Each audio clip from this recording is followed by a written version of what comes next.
Hi, today we're going to talk about children who have meltdowns when they're doing reading practice, and that might be a tantrum, might be them running out of the room, or it might be them just going silent. These three things are linked, as I'll show you. So what is going on? Because this is essential for their reading progress, is to get reading practice done, and if the reading practice process collapses, then it's very hard to get good reading progress, isn't it? The good news is there are simple reasons for these patterns which we can overcome. Now, when you are reading conventionally on the sofa with a book with your parent or grandparent or with a teacher in school, then you're working through the text, and there'll be some words which you can read and others which you can't. And when you get to a word which you can't read, then you feel a little bit of stress from that. It's inevitable. And so because you're feeling stressed, a little bit of cortisol is released into your blood. That's the sort of stress response hormone.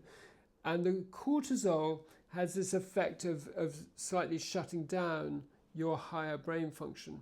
So cortisol was about real danger in history, as it were, that you're facing a tiger.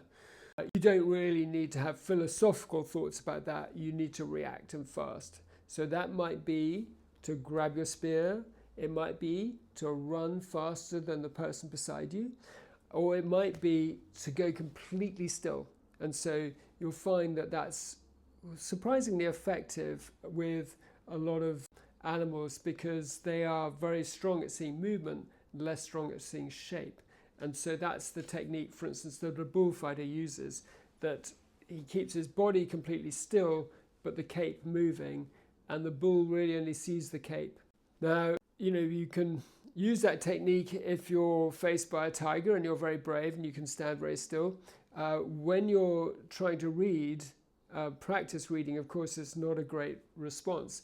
But this is the problem, is that the cortisol gets released, the higher brain function starts to reduce, which makes reading harder.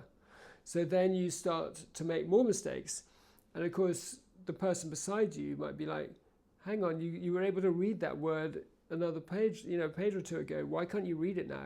And you start to feel that bit of frustration beside you. It's only inevitable, isn't it? And so your cortisol goes up again. And then you're making more mistakes and more mistakes. And this spirals into a tantrum when the cortisol is so much, it overcomes your sort of control, as it were, and you do something which is not great, like having a tantrum or running out of the room or going silent. So that's the fight, flight, or freeze responses that are the standard stress responses. And so that's what's happening. We all do things in high stress that we regret, don't we? I mean, I don't think there's any human being that's not looked back at a moment of anger and felt, oh, I shouldn't have said that, or I shouldn't have done that. When we're in that situation, we're not ourselves. We are being driven by these hormones, effectively. And so it's not great, but once you understand why a child is doing that, hopefully it's less frustrating. So what is the solution? Well, the first thing is that we want to be pushing dopamine in every reading practice session rather than cortisol. So dopamine is your learning hormone. Whenever you do something well, you feel slightly good about it, don't you? And that is your dopamine in your brain. And people can become quite addicted to that, about that sense of achievement when they're doing something good. And what the dopamine does is it makes you feel good, but also it strengthens those synapses that have just fired, so that they fire more easily next time. And so that's why if you're learning to become a great tennis player, for instance, you need a coach beside the court who really is praising every great shot you do and is understanding when you make a less good shot but is not praising it, because that bit of praise will help you lock that muscle memory as you're playing the shot. And that makes that shot easier to do the next time that same shot is required, as it were. So as the adult with a child learning to read, you can be that coach. And so when I'm doing a reading session with a child, I'm praising them every 4 or 5 seconds at least. I'll be praising a child even if they haven't said the word, but they're clearly trying. I say, yeah, you're going to get it, you're going to get it. You're pumping this dopamine because they're going to get it, and then they get it, and they're, yeah, well done. And you can actually see them changing, physically changing as you do that. And then when they make a mistake, and of course they will make a mistake, they're learning to read. That's what learning something is about, is making mistakes and learning what those mistakes are and learning how to get it right. When they make a mistake, the key thing is to empathize with the difficulty of this task. It is substantial. If you think about being asked to read Arabic or asked to read Cyrillic or even Greek, which is similar to our alphabet, you can start to feel what they're facing. That is what they're looking at right now. They're not familiar with the text yet like we are. They're trying to work this out, and it is hard, especially in English, where the letter patterns represent different sounds, and so you can't rely on English spelling to know what it's saying. So this is hard, this is stressful, and we need to be empathetic about that when we're supporting a child. So when a child makes a mistake, I'm like, oh, hang on a second, let's have a look at that one again. It's a tricky one, isn't it? What do you reckon? Let's go through it and just be really sort of soft, really supportive of the mistake. And then when they get it, it's, yeah, well done, we cracked it. And that can transform reading, the daily reading experience for you, I can promise. So the other thing you can do is just make the whole process easier. And the thing we love for doing that is trainer text.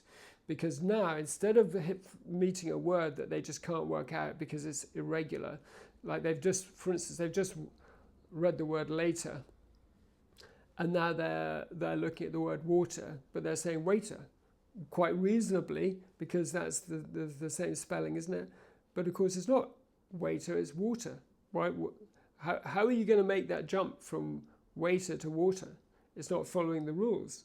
However, when you've got trainer text, instead of an ape and a cape, or the 8, depending on which set of trainer text you're using in our resources, above the A, you've now got the organ above the A. So you say waiter, but it doesn't make any sense. So you think, oh, it's not waiter. You check above the A, oh, water. Oh, water. Cool. As the child does that, of course, you praise them. They're feeling good. That moment which would have been a failure, would have been a spike of stress and cortisol, suddenly becomes this big spike of dopamine. And so it's really amazing. It's really transformative to that whole reading practice experience. And so we really strongly recommend testing trainer text for that. It can make reading every day a joy, which it should be. This is if you're a parent, this is a few minutes together, one-on-one, which should be a lovely moment, not a stressful one, and a moment that is remembered for a child's lifetime.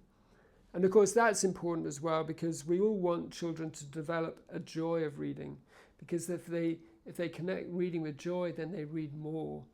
And there's been a collapse recently of reading for pleasure, which is very sad. I'm really concerned about its wider impacts, but of course that also raises an opportunity that if you are the child who is actually reading and has read a lot, that widens your experience of the world enormously. And of course, you can use that in your school career, but also in your adult life. You're the one who has that perspective from a lot of reading. That makes you a much more useful person than somebody who's not reading at all. So I really think this is absolutely crucial. If you're a teacher, then coaching your parents on this hyper-supportive reading environment is really crucial. There's a funny thing, isn't there? As parents, we're slightly resistant to praising our children. A lot of us, and I was not good at it. I know that, but we found it was like a superpower when we started praising our children. It sounds stupid, but it's true. So we started using it for everything.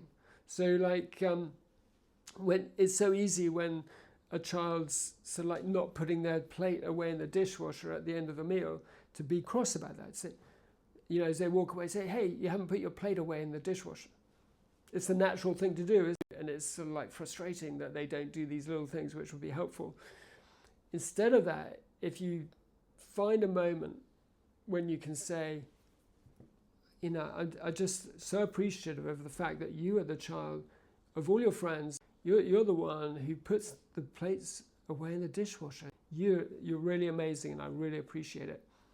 I can promise you, plates will be going in that dishwasher a whole lot quicker and more regularly. So I hope this has been interesting. I've sort of gone off on a bit of a ramble about parenting, but it really can change the whole environment at home. I hope this has been interesting.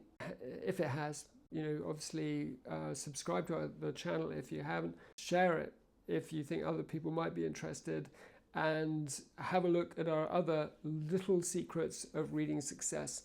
There's some gold in them, I promise, if you're seeing any frustrations with reading